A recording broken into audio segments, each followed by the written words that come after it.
Let's talk about Hagens though, because it's been kind of a split opinion. You watched him play last year in the World Juniors. You watched him play this year. Which did you think was better? Were you more impressed by Hagens this time around? Were there parts of his game that you were like, I kind of wish that was better by now? I think the biggest problem for Hagens at this year's tournament was the expectations coming in. Last year, the expectations weren't as intense. You're looking at guys like Leonard, like Ryan Leonard, like Gabe Perreault. This year, there weren't those guys to kind of shield that burden from him. And coming in, and obviously it was his draft year as well last year, so more scouts, more attention was on him as well.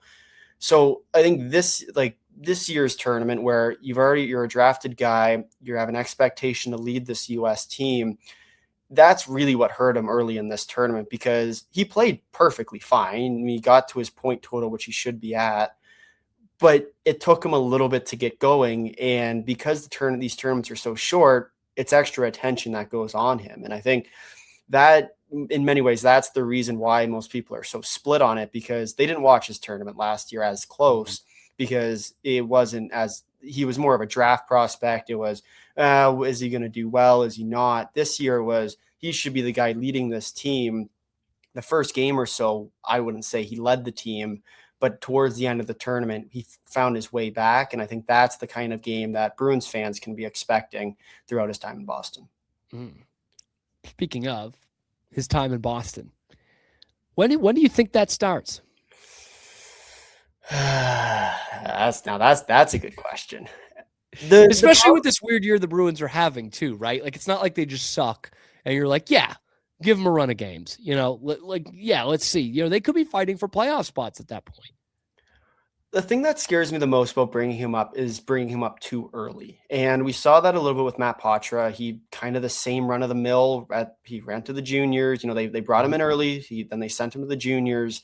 And then from there, he never really found his footing back in Boston. And I think that's where you look at a guy like James Hagens, who is a little bit in a similar role. They're looking at him to be a leader in the franchise. Then he has a weird juniors tournament and the expectations drop a little bit. Now I think it's back to, he needs to play his game, stick him back in college, let him develop, let him get bigger, let him get stronger, let him get faster. Then you put him in the AHL, let him work his way up in the AHL, and I think that's when you bring him into Boston. This Bruins team is in no rush to pick up a guy like James Hagens. Once again, it's about expectations. You're not trying to win now, you're trying to win in the future. So let your guys build up, let your guys develop, and then bring them in when the time's right. You think there's like a fine line, of, we hear about with Don Sweeney guys all the time, he's just going to stick him in Providence. He's just going to keep him in Providence. He's going to let him rot down there.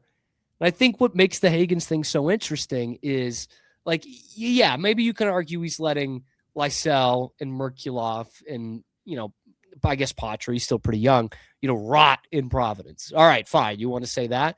Like, those guys weren't the prospect that Hagens is. Like, Georgi Merkulov is still in the AHL, probably because he's not an NHL player. I think you can argue that for Lysell at this point in his career. Like, has there been enough opportunity? That's the part that's up for debate.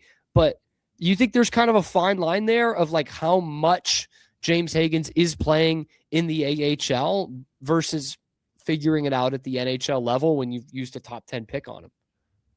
Well, and that's another question, right? And I think that's where you argue, say, a guy like Fraser Minton, where at the start of this year, he was relatively expected to go down to the AHL at some point, but he earned his way and he earned his spot. And I think it's going to be the same thing with James Hagens. I think I'll be a year or two in that development process, but I think you put him in the AHL to start, you give him some opportunities in Boston.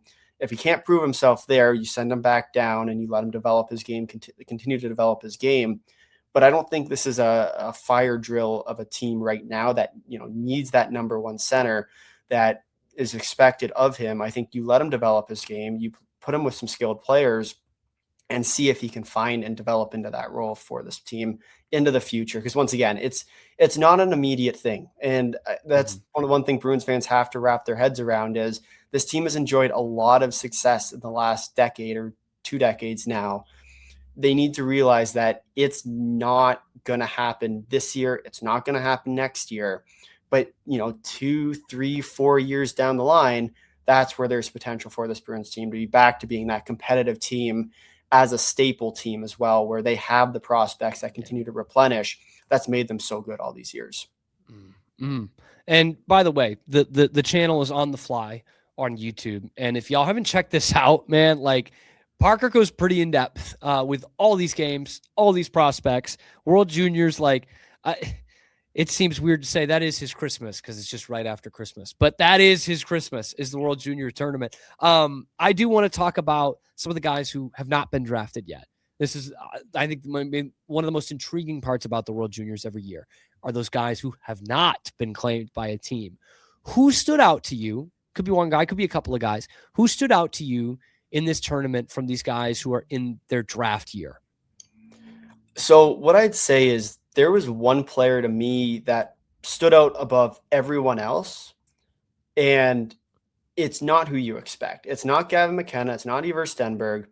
It's Viggo Bjork. And he was hands down, in my eyes at least, the best player at this tournament. He wasn't necessarily that eye-grabbing player that you're so used to seeing at these tournaments. He wasn't that he scored, he did get a lot of points, but he wasn't that point producer that you look at the end of the tournament and say he was the best player. For me, Bjork plays the right way. He plays a very Boston style of game too, which I can enjoy. But that. He's a smaller type guy. And one of my favorite things that I read, and I can't remember the article where I read it, but it's basically if he was, 6'1", 6'2", he'd be the number one draft pick at this year's draft because he plays hard in corners. He plays very skilled hockey. He's good on the penalty kill. He had a couple shorthanded chances. One of them got called off. And he's the kind of player that you look to in key games to provide that kind of clutch ability. And that's why I think, for at least for me, Viggo Bjork was by far my favorite player at this tournament and hands down the best one. Ooh, that sounds like a Bruin right there. Sounds like a Bruin, Parker. This is interesting because, the reason I bring it up is because, with this roller coaster of the Eastern Conference, there's a chance that the Bruins have 2 top 15 picks. They could have 1 pick at, 25, there's probably, they can't have 2 top 5 picks, but, they could be picking in the top 10 with their pick. And then they got that Leafs one, which could go anywhere from 6 to 32. All right. Well, it can't be 32 because that means they've won the cup, but that's impossible. So there's a chance of, 2 pretty good first round picks in here. Do you think, Bjork, you talked about, if he had a few more of these measurables, he'd be even more highly regarded. And that was probably the case with Hagens postseason pre-draft, right? Because he was the number 1 prospect at one point. Do you think there's a chance Bjork is slipping into the teens, even the early 20s, low 20s for the Bruins to nab with one of their picks?